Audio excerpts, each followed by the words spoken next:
আজকের এই দিনটি আমার জীবনে স্মরণীয় হয়ে থাকবে।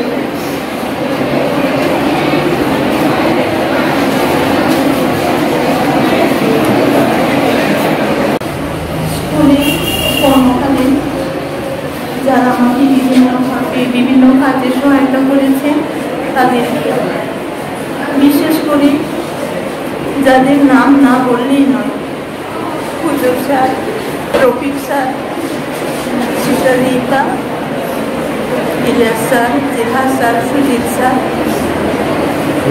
ইসমাইল স্যার, সব কিছুর মূলে আমার দীর্ঘ কর্মজীবনেরও স্বামীর অনুপ্রেরণা ছিল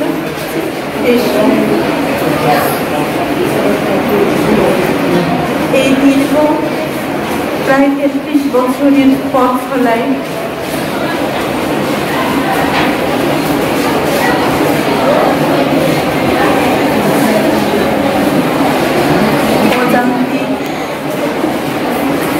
আপনাদের সাথে সাথে ব্যবহার করি বা কষ্ট দিয়ে থাকি, সেগুলো আমি আপনারা আমাকে নিজ করে ক্ষমা করি।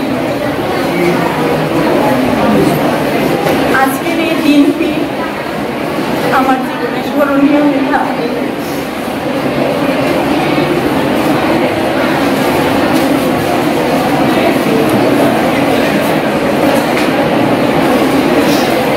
কর্মজীবনে আমি এগুলির সঙ্গে যুক্ত ছিলাম, এই জন্য